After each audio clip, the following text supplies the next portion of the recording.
Eu me chamo Diego Henrique Alves de Souza e vou apresentar o trabalho intitulado Efeito Associativo da Adubação Nitrogenada e Potássica na Cultura do Milheto sob alta densidade plantio. O trabalho foi realizado sob a orientação do professor Dr. Alexandre Fernandes Perazzi. O milheto é uma gramínea de origem tropical, não de verão, que apresenta poste ereto, bom perfilhamento, rápido crescimento e boa capacidade de produção de biomassa.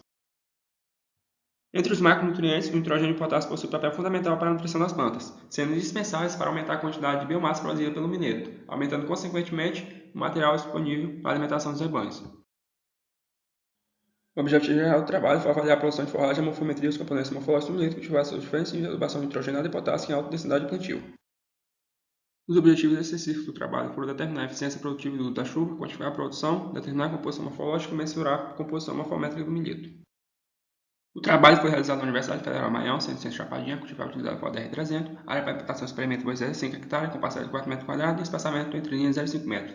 O delineamento utilizado foi em blocos casualizados com arranjo fatorial 4x3, com 4 doses de nitrogênio, 3 doses de potássio e 4 repetições. A duração do experimento foi de 90 dias e as plantas de milheto foram colhidas quando os grãos se apresentaram no estágio pastoso, sendo realizado corte manual. A adubação nitrogenada foi na forma de sulfato de amônio e a adubação potássica na forma de cloreto de potássio. E a adubação concentrada foi feita utilizando-se como fonte um supersulfato simples. A produção de matéria verde foi obtida pelo produto entre a massa verde obtida por metro linear, colhida e convertida para o total de metros lineares por hectare. E a produção de matéria seca foi estimada pelo produto entre a produção de matéria verde e o teor de matéria seca. E na colheita, duas plantas representativas por unidade experimental foram coletadas para a determinação dos componentes morfológicos e morfométricos das plantas.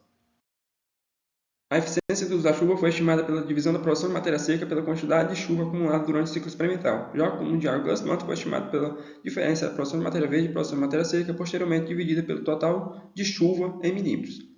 Os dados foram submetidos à análise de variância, sendo as médias comparadas pelo teste de Tull, que é um nível de 5% de significância, utilizando-se o pacote estatístico SAIS 2008. Na tabela 1 não houve efeito para a adubação potássica. Já na tabela 2, observa-se que o nitrogênio não influenciou a porcentagem de matéria seca e nem o perfil por metro, contudo, foi significativo para a produção de matéria verde e a produção de matéria seca. E na tabela 3, também não houve efeito para a adubação potássica. Da mesma forma, observa-se que na tabela 4, o nitrogênio não influenciou significativamente as variáveis avaliadas. Já na tabela 5, também não houve efeito com relação à adubação potássica.